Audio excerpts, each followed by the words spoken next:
Olá, meu povo, a paz do Senhor. Amados, a vida no seu aspecto geral nos remete sempre a fazermos escolhas. Porém, muitas dessas escolhas têm levado muita gente a um cenário de pouco sucesso quando falamos de sentimentos e emoções vividas em sua plenitude e pureza. Um filme que muitos com certeza já viram, bem conhecido com o ator Jim Carrey, chamado O Todo-Poderoso, traz algo interessante, que às vezes passa sem percepção, onde o ator em uma cena faz um gesto como se estivesse a jogar um feitiço em sua ex Gracie, citando as seguintes palavras: "Você me ama".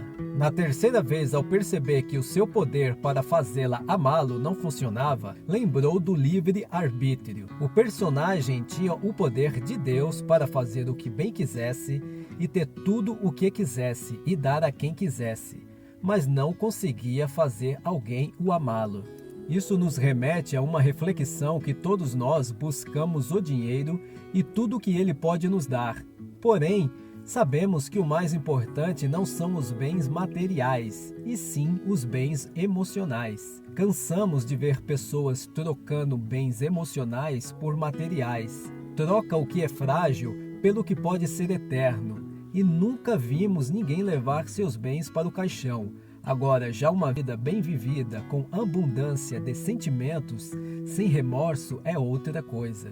Será que o viver é apenas adquirir bens? Satisfazer suas próprias vontades, ambições e morrer?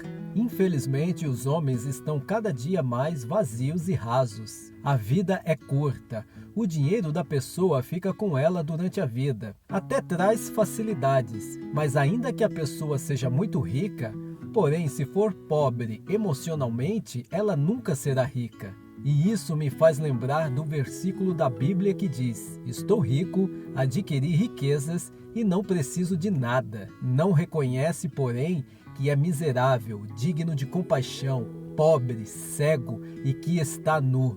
Amados, não deixemos que esta cegueira da ganância da matéria nos afaste dos sentimentos verdadeiros, sendo que estes são os principais para uma vida com sabor e plenamente realizada. Pois sabemos que mesmo essas pessoas que buscam e conseguem obter grandes conquistas materiais, no fundo o que elas sempre querem e almejam mais que qualquer coisa é amar e serem amadas. Porém, atropelam isso com o seu poder e vivem frustradas emocionalmente. Sejamos mais flexíveis ao que a vida tem de melhor, porque emoções não são compradas, e sim conquistadas. E claro que não podemos esquecer que há um Deus que nos ama de forma incondicional, mesmo nós sendo pecadores. E esse amor não há maior, pois Deus é o próprio amor. Amemos a Deus e sua justiça, pois é o maior mandamento, e consequentemente uns aos outros, sendo o segundo maior. E lembre-se, você pode até viver sem Jesus, mas será terrível morrer sem Ele. Deus abençoe a todos. Shalom Adonai. Espero que tenha gostado do conteúdo. Se inscreva no canal, deixe seu like e compartilhe para que a palavra seja a semente de mudança na vida de alguém. Até a próxima mensagem.